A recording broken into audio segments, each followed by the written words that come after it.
The Doodler, San Francisco, 1974 to 1975. San Francisco in the 1970s was a city full of life, culture, and diversity.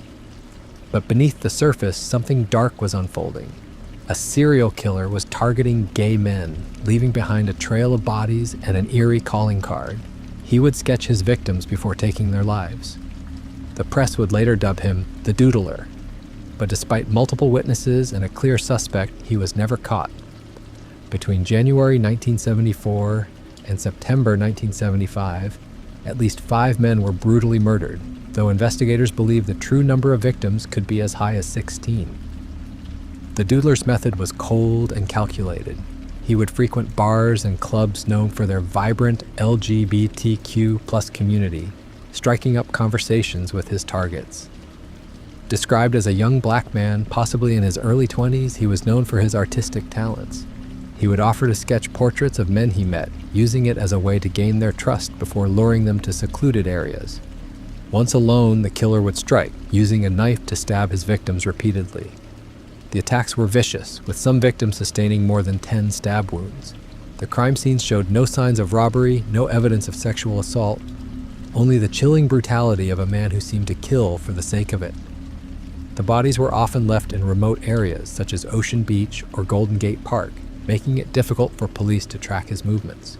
San Francisco police struggled to piece together a clear suspect profile. Witness descriptions were vague, and the city's crime rate was already high, making it hard to connect the murders. The only consistent clue was the killer's apparent habit of drawing his victims before attacking them, but there was no pattern to when or where he would strike next. Some believed he may have been a drifter, moving between neighborhoods and avoiding suspicion. Others speculated that he could have been someone familiar with the city's gay nightlife, blending into the crowd unnoticed. Despite the gruesome nature of the crimes, the case received little media attention at the time. The 1970s were a dangerous era for the LGBTQ+ community, with many members fearing law enforcement just as much as criminals. Homophobia within the police force meant that cases like these were often deprioritized, and victims who survived the attacks were hesitant to come forward. The Doodler's killing spree might have gone completely unnoticed if not for 3 key witnesses, men who survived his attacks. One of these men was a well-known entertainer, another a European diplomat, and the third a prominent businessman. All 3 had been lured by the Doodler's charm, only to barely escape with their lives. The police even identified a prime suspect, a man who fit the description given by witnesses and who had been linked to the sketches found near the crime scenes. But despite the strong circumstantial evidence, authorities couldn't proceed with an arrest. The surviving victims, fearing the stigma of being outed as gay, refused to testify. Without their cooperation, prosecutors had no case, and the suspect walked free. The killing suddenly stopped in 1975, leading some to believe that the Doodler either left the city, was arrested for an unrelated crime, or had died. Others theorized that he simply changed his methods, avoiding further attention by selecting different types of victims. The lack of closure has led to decades of speculation, with some wondering if the killer could still be alive today. Over the decades, the Doodler became a forgotten legend, another unsolved mystery in the annals of crime history. The case remained cold for years until 2018, when the San Francisco Police Department reopened the investigation, offering a $100,000 reward for information leading to the killer's capture. Modern advancements in DNA technology have given detectives new hope, and they are actively re-examining evidence, hoping to finally put a name to the faceless artist who left behind so much terror. To this day, the Doodler remains one of the most haunting figures in San Francisco's criminal history.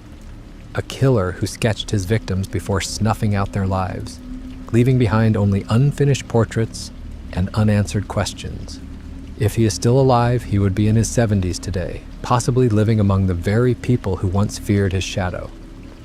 The mystery endures, and the hunt for the Doodler continues. Monster of the Andes, South America, 1970s to 1980s. Pedro Alonso Lopez, known as the Monster of the Andes, is one of the most prolific serial killers in history, responsible for the deaths of potentially over 300 young girls across Colombia, Ecuador, and Peru. His crimes took place during the 1970s and early 1980s, leaving a trail of horror across South America. Lopez's childhood was one of extreme hardship and brutality. Born in 1948 in Colombia, he was one of 13 children. His father was killed in a civil war before he was even born, leaving his mother to raise her children in poverty. At the age of 8, Lopez was caught stealing and thrown out of the house by his mother. He lived on the streets of Bogota, where he was taken in by a stranger who turned out to be a pedophile. After being abused and abandoned, he was found by a charitable American couple who briefly enrolled him in a school for orphans. However, by the age of 12, he had run away and joined a gang of street children, learning how to commit crimes to survive. As Lopez grew older, his crimes escalated. Initially, he began stealing cars and committing petty theft. After spending time in prison for auto theft, he later claimed that it was in jail where he was brutally assaulted by other inmates.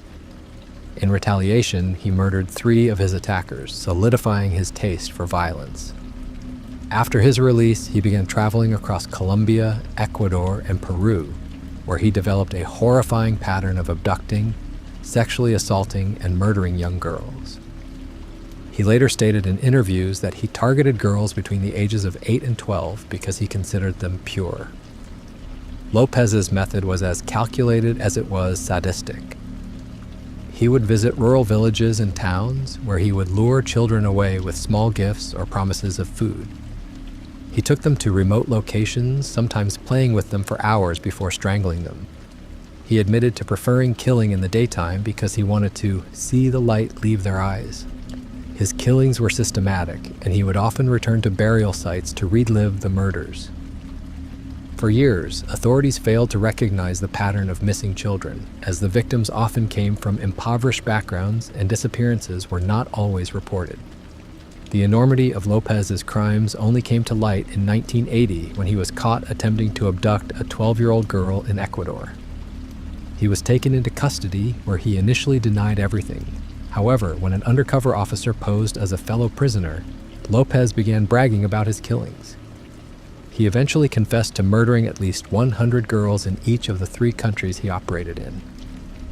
Authorities were skeptical of his claims until Lopez led them to multiple mass graves. The skeletal remains of dozens of young girls were uncovered, confirming his monstrous confession. Despite the scale of his crimes, justice failed his victims. In Ecuador, the maximum sentence for murder at the time was only 16 years. Lopez was sentenced in 1980 and shockingly released in 1994 for good behavior. He was then deported to Colombia, where he was briefly arrested again for an old murder case, but was released once more in 1998. After that, he vanished without a trace. To this day, Pedro Alonso Lopez remains one of the most terrifying figures in criminal history. His confirmed body count exceeds some of the world's most infamous serial killers, yet his fate remains a mystery. Whether he is dead or still at large, the story of the monster of the Andes is a chilling reminder of how justice can sometimes fail on the most horrifying scale. The Toy Box Killer, New Mexico, 1990s. David Parker Ray, known infamously as the Toy Box Killer, operated in the quiet town of Truth or Consequences, New Mexico during the 1990s. His crimes are considered among the most disturbing in American history, not only because of their brutality, but because of the twisted planning and depravity that went into them. Ray was a maintenance man by trade, known to many in the community as unassuming and quiet. But behind closed doors, he harbored unimaginable secrets and a monstrous alter ego. He transformed a simple trailer into a torture chamber, which he coldly referred to as his toy box. Inside, authorities would later find whips, chains, pulleys, surgical instruments, saws, and even a homemade electric shock device. He spent over $100,000 converting the trailer into his personal hellscape, filled with mirrors on the ceiling and a gynecologist chair where victims were restrained for unspeakable acts. Ray's crimes remained hidden for years. He lured victims, mostly women who lived on the margins of society, including sex workers and hitchhikers, to his home. Once there, he drugged them with barbiturates to render them unconscious. When they awoke, they were shackled, blindfolded, and forced to listen to a chilling audio recording Ray had prepared. In this tape, he calmly explained in graphic detail what would happen to them, boasting about his collection of torture devices and promising days, even weeks, of torment. He claimed to have perfected his methods and took pride in breaking his victims both physically and psychologically. Many victims were eventually killed, though their exact number remains unknown. What sets Ray apart from many serial killers is not just the extent of his cruelty, but how long he was able to avoid detection. He was methodical, careful, and operated in a way that left very little physical evidence. Moreover, many of his victims were people society often overlooks. Some of those who survived were so traumatized they never came forward, fearing disbelief or retribution. But everything changed in March 1999. A woman named Cynthia Vigil managed to escape after being held captive. She had been chained in the toy box, but when Ray momentarily left the room, she managed to grab nearby keys, unlock herself, and flee naked and bloodied into the street, still wearing a metal collar around her neck. A local resident helped her contact the police, and the nightmare was finally exposed. Upon searching Ray's property, law enforcement discovered the toy box and were horrified at the level of preparation and detail. In addition to the torture devices, they found videotapes of his crimes, diaries where he chronicled his actions, and personal belongings from various victims, many of whom were never identified. Ray's girlfriend, Cindy Hendy, who had helped lure and torture victims, was arrested alongside him. Both faced multiple charges, and their case shook the nation. Cindy Hendy accepted a plea deal in exchange for testifying against Ray, receiving 36 years in prison. As for Ray, he was ultimately convicted of kidnapping and torture, but died of a heart attack in 2002, just days after sentencing. Authorities estimate that David Parker Ray may have killed over 60 women, though no bodies were ever definitively linked to him.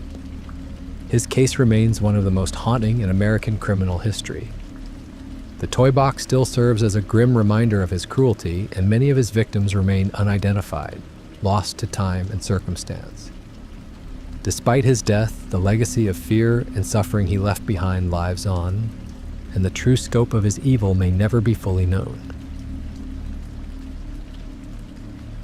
The Axeman of New Orleans, New Orleans, Louisiana, 1918 to 1919. The Axeman of New Orleans was a serial killer whose brutal crimes terrorized the city of New Orleans between 1918 and 1919. To this day, the killer's identity remains unknown, and the case is one of the most chilling unsolved mysteries in American history. Over the span of roughly a year, the Axeman is believed to have murdered at least 6 people and injured several others, though some suspect the true number may be higher. His signature method was to break into homes in the dead of night and attack the occupants with an axe, often one that belonged to the victims themselves. The attacks appeared random, yet they all followed a similar pattern, creating a wave of fear that gripped the city. The Axeman primarily targeted Italian-American grocers and their families, leading some to speculate that the crimes had racial or ethnic motivations, or perhaps were connected to organized crime. However, no concrete motive was ever established. Victims were usually asleep when he entered their homes, often through a chiseled-out panel in a rear door. Once inside, he attacked swiftly, delivering fatal blows with the blunt end of an axe, or in some cases, a straight razor. Some victims survived their wounds, only to describe a dark figure who vanished into the night. One chilling aspect of the case is that valuables were rarely stolen, suggesting the motive was not robbery, but something far more sinister. The first confirmed attack occurred in May 1918, when Joseph Maggio and his wife Catherine were found brutally murdered in their home. Their throats had been slashed and their heads smashed in with an axe. The killer had entered through a panel removed from the back door. Just a month later, another grocer named Louis Bessemer and his mistress, Harriet Lowe, were attacked in a similar fashion. Louis survived, though badly wounded. Harriet, though alive initially, died weeks later from complications.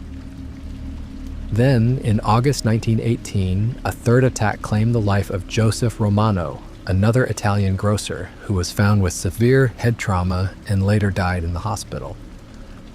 As these crimes piled up, panic spread throughout the city. Residents took to sleeping with weapons, installing extra locks, and keeping lights on throughout the night. The press sensationalized the story, and speculation about the Axeman's identity ran rampant. Was he a deranged individual, a member of the mafia, a manifestation of racial tensions?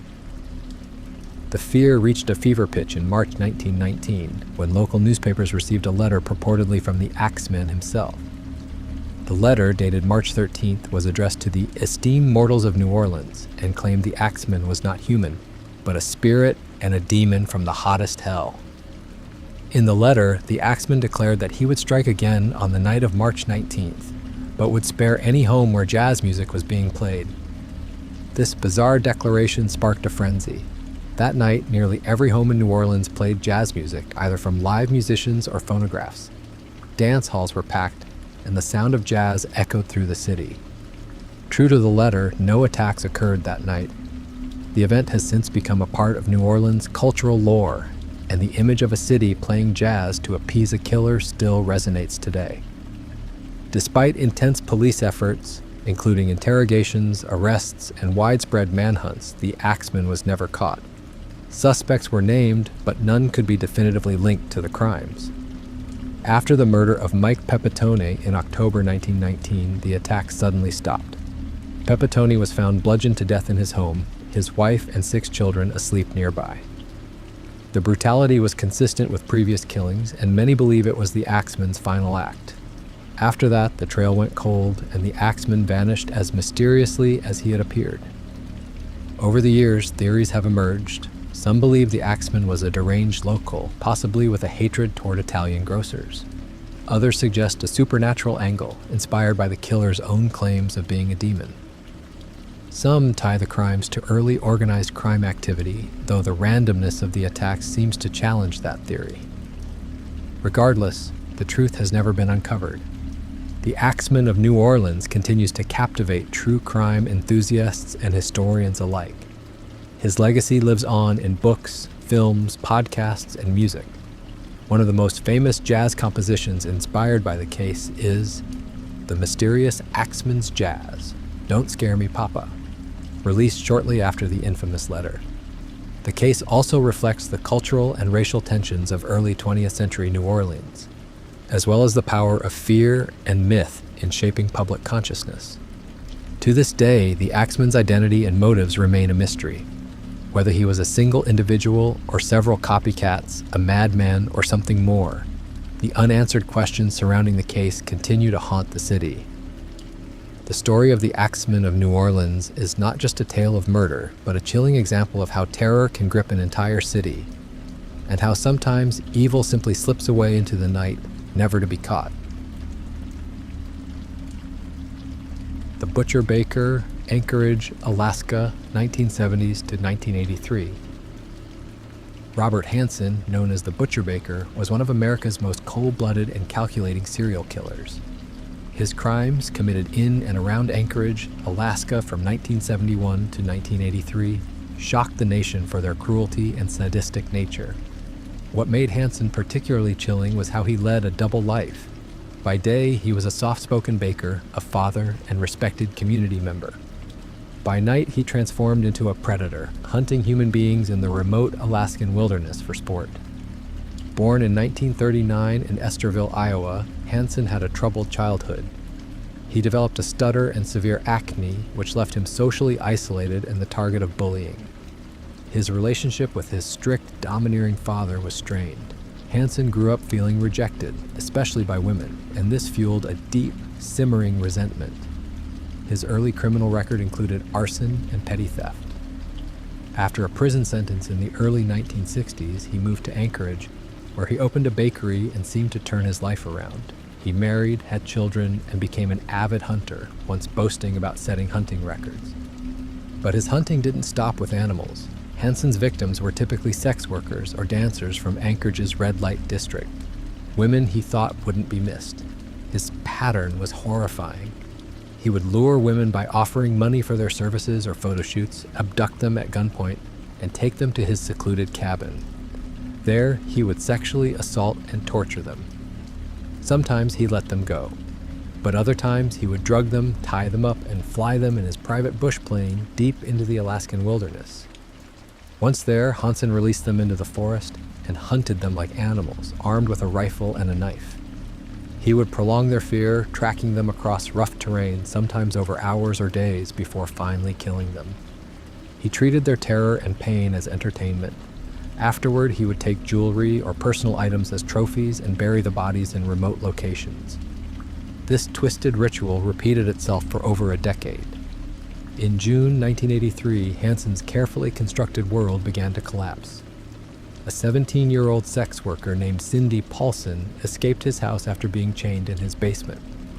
While Hansen was distracted, she fled barefoot and handcuffed into the street, flagging down a passing truck driver. At first, police were skeptical. Hansen was well-liked in the community and seemed incapable of such brutality. But one investigator, Detective Glenn Floth, believed her. He began to dig into Hansen's background and uncovered troubling details: a past criminal record, an unusual interest in weapons, and a private airplane. A search warrant was issued for Hansen's home. Inside, police discovered damning evidence, including an aviation map with 24 X marks, which would later match burial sites, as well as items belonging to missing women, like jewelry, clothing, and even newspaper clippings about the victims. When confronted, Hansen initially denied everything, but after intense questioning, he confessed to killing at least 17 women and assaulting over 30. However, authorities believe the true number may be higher. In court, Hansen's calm demeanor was unnerving. He showed no remorse, admitting to the hunts with chilling detail. He pled guilty to 4 murders in a plea deal to avoid a lengthy trial, but his sentencing reflected the full scope of his crimes. He received 461 years plus a life sentence without parole. Hansen was imprisoned at Spring Creek Correctional Center in Alaska before being moved to a medical facility, where he died of natural causes in 2014 at the age of 75. The Butcher Baker case had a profound impact on the community of Anchorage and the state of Alaska. It exposed the vulnerability of marginalized women and the dangers they face, especially when their cases are not taken seriously. It also revealed how someone can hide in plain sight. A respected family man living among neighbors, all while committing some of the most gruesome acts imaginable. Over the years, Hansen's story has inspired books, documentaries, and films, most notably The Frozen Ground, which dramatized his crimes and capture. The case is still studied by criminal profilers and law enforcement for its chilling mixture of sadism, meticulous planning, and the predator's ability to mask his darkness behind a facade of normalcy. Robert Hansen's legacy is a horrifying reminder that evil often hides in the most mundane places. His calculated cruelty, the terror he inflicted, and the lives he destroyed mark him as one of America's most terrifying serial killers. A man who turned the Alaskan wilderness into a killing ground. And for the families of his victims, the scars of his brutality remain, even decades later. Israel Keyes, Anchorage, Alaska, 2001 to 2012. Israel Keyes was one of the most elusive and calculating serial killers in American history. Active primarily between 2001 and 2012, Keyes committed a series of chilling murders that spanned the United States. What made him stand out among other killers was not just his brutality, but his cold, methodical planning, and the fact that he had no particular victim profile.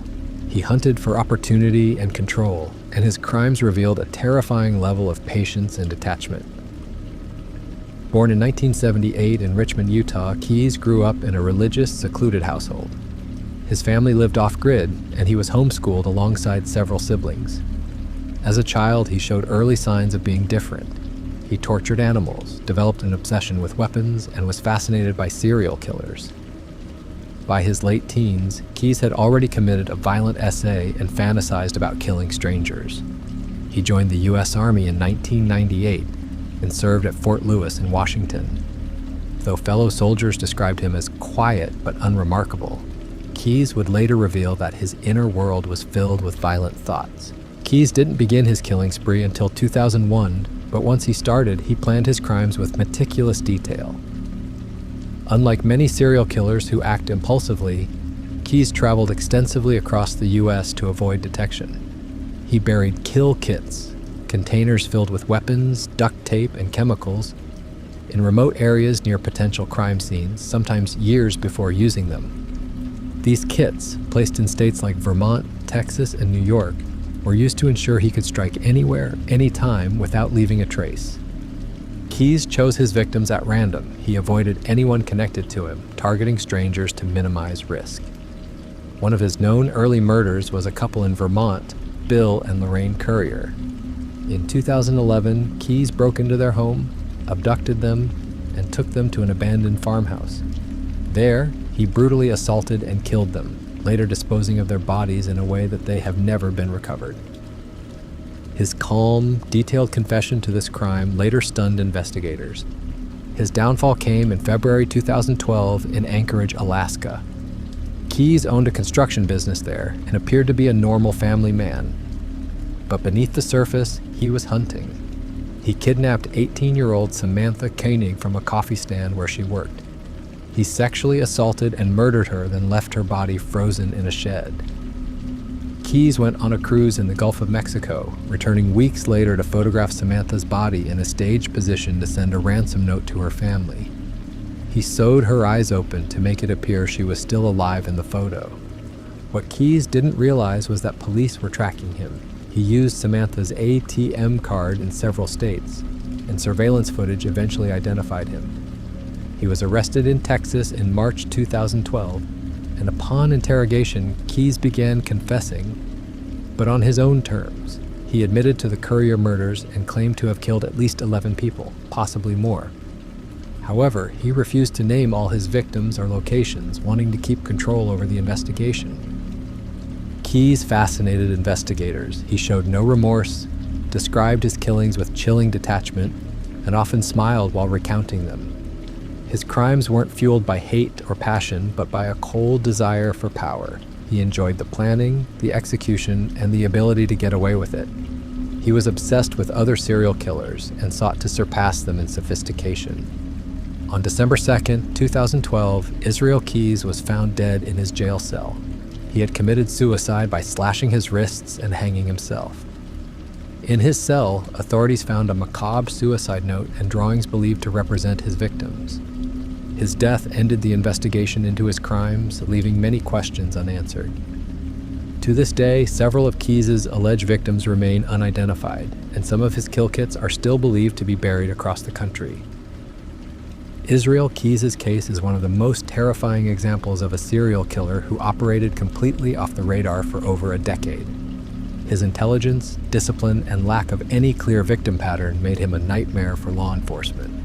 Unlike most killers, he didn't want notoriety or recognition, only control and the thrill of the kill. His story remains a chilling reminder that the most dangerous predators often hide in plain sight, and sometimes the most ordinary individuals conceal the darkest of intentions. The disappearance of Brian Shaffer, Columbus, Ohio, 2006. In the early hours of April 1, 2006, Brian Shaffer, a 27-year-old medical student at Ohio State University, vanished without a trace in what has become one of the most baffling missing person cases in modern history. His mysterious disappearance from a busy bar in Columbus, Ohio, has left investigators and the public searching for answers, with countless theories and no resolution nearly 2 decades later. Brian was described by friends and family as ambitious, intelligent, and charismatic. He was in his second year of med school and planned to propose to his girlfriend Alexis during an upcoming vacation. On March 31, 2006, just hours before vanishing, Brian had dinner with his father to mark the beginning of spring break. Later that evening, he met up with friends to unwind, beginning a night out at the Ugly Tuna Saloona, a popular bar near campus. Surveillance footage from the bar shows Brian entering with his friend Clint Florence around 9:55 p.m. The two met up with another friend, Meredith Reed, and spent the night drinking and enjoying live music. By 1:15 a.m., security footage shows Brian stepping outside the bar, possibly for a smoke or to get some air. He briefly talked to 2 young women before re-entering the bar. That's the last confirmed sighting of him. As the bar prepared to close, Clint and Meredith tried to reach Brian, but he was nowhere to be found. Assuming he had left on his own, they eventually went home. The next morning, Brian didn't answer calls from his girlfriend or his father. he missed his flight to Miami with Alexis, something completely out of character. Alarm bells rang, and his family reported him missing. Police launched an exhaustive investigation. The ugly Tuna Saloona, located in a high-traffic area with multiple surveillance cameras, became the focal point. The footage showed Brian entering the bar, but never leaving. Every exit was monitored, including the service exit, which was heavily secured and used only by staff. There was no sign of him leaving the premises, leading to theories that he never walked out, at least not alive. Authorities considered the possibility that Brian changed clothes and left in disguise, but no one matching his description was seen. The bar's security footage from other angles showed dozens of patrons exiting, but Brian was not among them. Police scoured the area, questioning everyone who had been at the bar that night, including the 2 women he spoke to outside. No one recalled anything suspicious. Nearby businesses, hospitals, and morgues were checked. No trace. Investigators explored the possibility of foul play. Could Brian have been attacked or abducted inside the bar? But no witnesses reported any signs of a struggle, and again, no surveillance footage backed up that theory. The staff entrance, the only other possible exit, led to a construction site, dangerous and cluttered. Police searched the area extensively but found no evidence of Brian or foul play. As the weeks turned into months, speculation grew. Some believed Brian wanted to disappear voluntarily, possibly to escape the pressure of med school or grief over his mother's recent death. But Brian had made future plans, showed no signs of distress, and had a loving relationship with his girlfriend. His bank accounts, phone, and credit cards were never used again, a strong argument against voluntary disappearance. One strange element was Clint Florence's refusal to take a polygraph test. While not proof of guilt, it fueled suspicion and rumors that he may have known more than he let on. Clint maintained that he had nothing to hide and simply didn't trust polygraphs. Brian's father, Randy Shaffer, tirelessly searched for his son, organizing vigils and raising awareness. Tragically, in 2008, Randy was killed in a freak accident when a tree fell on him during a storm. At his funeral, a condolence message was posted online with the signature, "Dad, I love you, Brian." Authorities traced the IP address to a public computer in Franklin County, Ohio, and determined it was a cruel hoax, not a sign that Brian was alive. Years passed and theories persisted. Some thought he might have fallen into the Olentangy River after leaving the bar, but searches yielded nothing. Others believed he met foul play and was removed from the bar unnoticed, or that he died in the construction area and his body was somehow never found.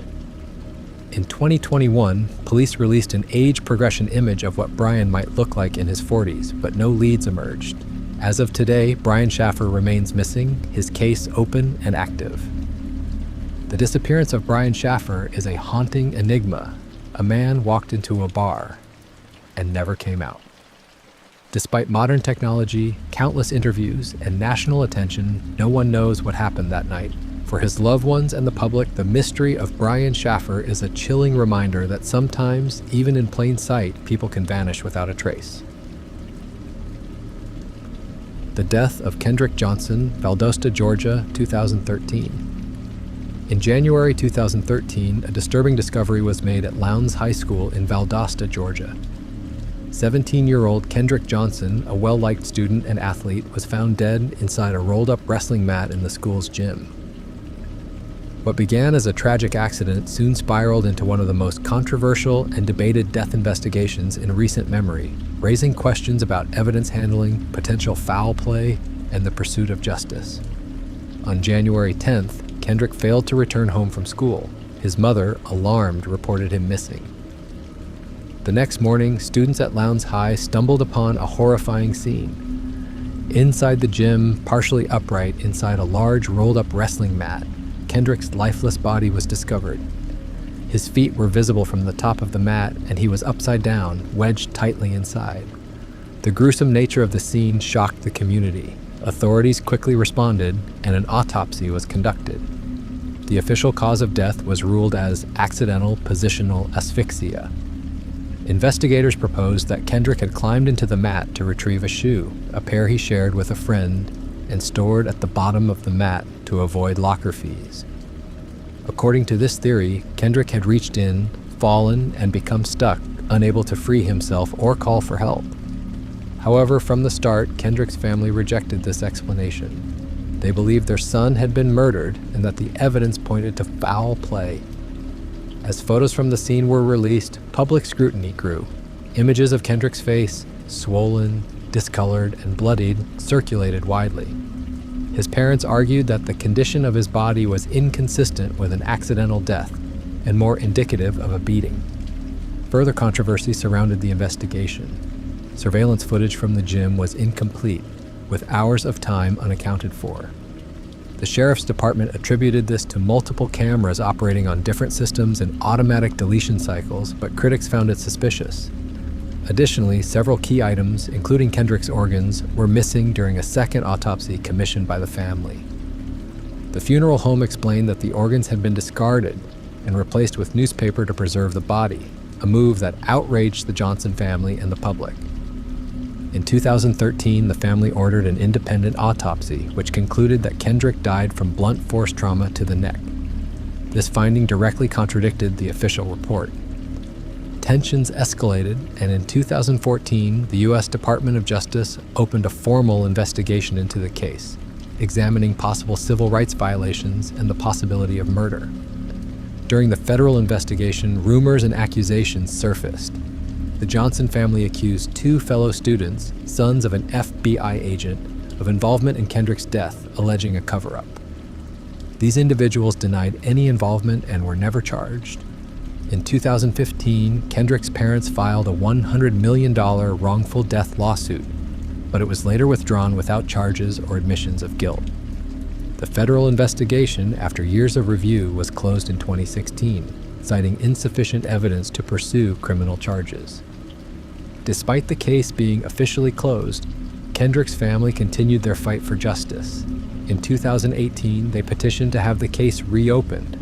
And in 2021, the Lowndes County Sheriff's Office announced that they had reopened the investigation, citing new evidence. However, in early 2022, the sheriff concluded once again that there was no foul play involved, reaffirming the original finding of accidental death. To this day, Kendrick Johnson's death remains a point of bitter dispute. Supporters of the family believe justice has been denied, citing inconsistencies and unanswered questions. Others argue that while the death was tragic, there was never enough evidence to support the theory of murder. What is indisputable is the pain and loss suffered by Kendrick's loved ones and the ongoing impact the case has had on the Valdosta community and beyond. It remains a powerful example of how a single death can ignite a national debate over truth, accountability, and the pursuit of justice. The Acid Bath Murderer, London, England, 1944 to 1949. Between 1944 and 1949, London was gripped by a series of gruesome disappearances that would later be linked to one of the most chilling killers in British history, John George Hay, later dubbed the Acid Bath Murderer. Hay's crimes, marked by deception, greed, and horrific disposal methods, would leave an indelible mark on the nation and become one of the most notorious true crime cases of the 20th century. John George Hay was born in 1909 in Stamford, Lincolnshire, England. Raised in a strict religious household, Hay grew up isolated from other children, spending much of his time alone.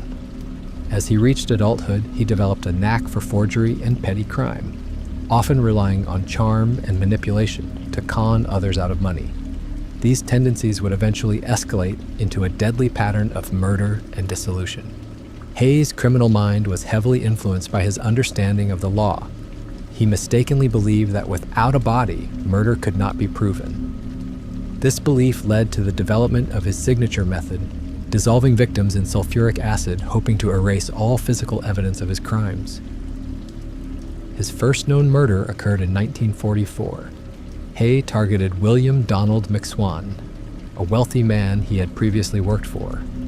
Luring McSwan to his basement workshop, Hay bludgeoned him to death, placed the body in a drum filled with acid, and left it to dissolve. Days later, he returned to find only sludge and bone fragments. Confident his plan had worked, Hay poured the remains down a drain and took over McSwan's properties, forging documents to gain access to his wealth. Emboldened by his success, Hay turned his attention to McSwan's parents, who began questioning their son's whereabouts.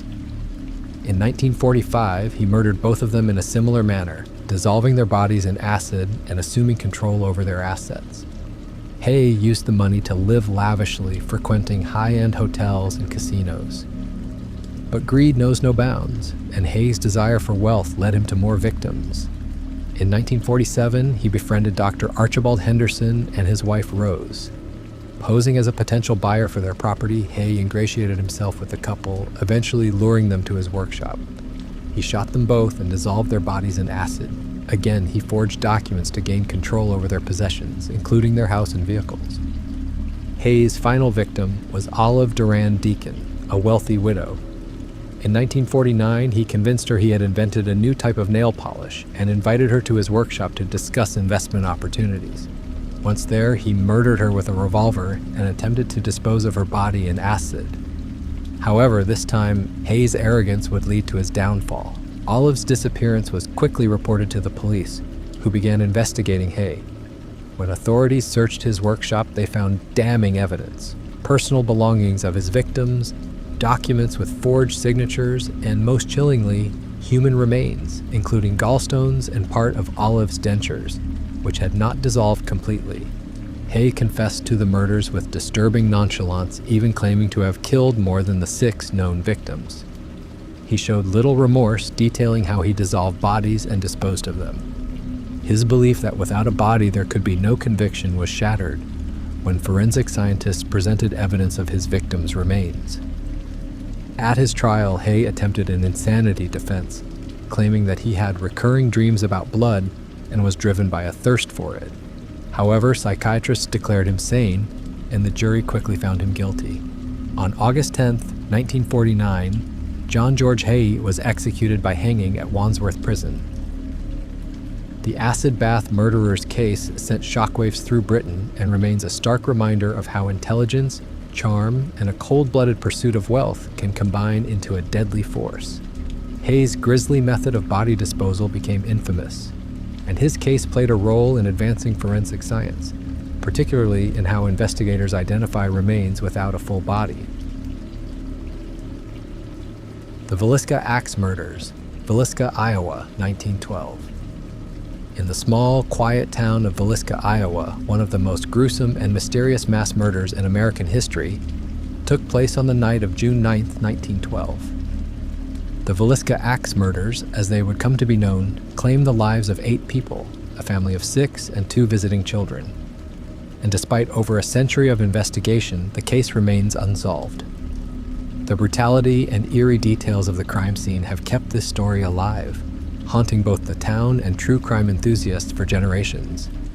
The victims were the Moore family: Josiah Moore, his wife Sarah, their 4 children, Herman, Catherine, Boyd, and Paul, and 2 young girls, Lena and Ina Stillinger, who were friends of Catherine's and had spent the night at the Moore home after a church event.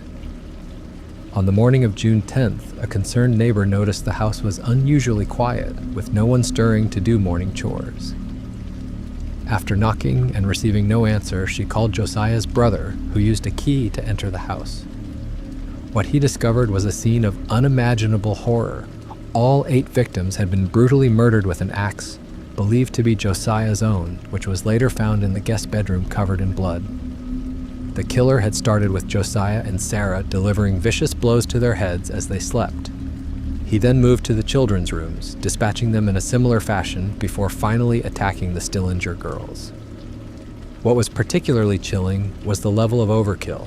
Josiah's face was so badly damaged that his eyes were missing, and some victims had been struck dozens of times.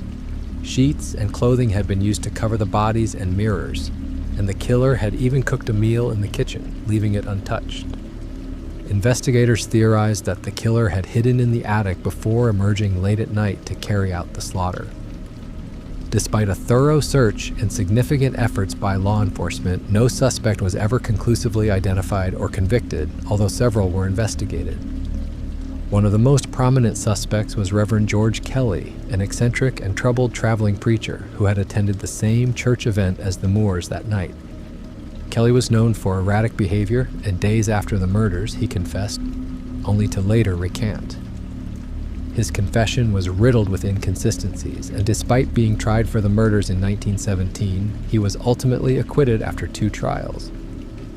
Another suspect was Frank F. Jones, a prominent local businessman and state senator who had a long-standing feud with Josiah Moore.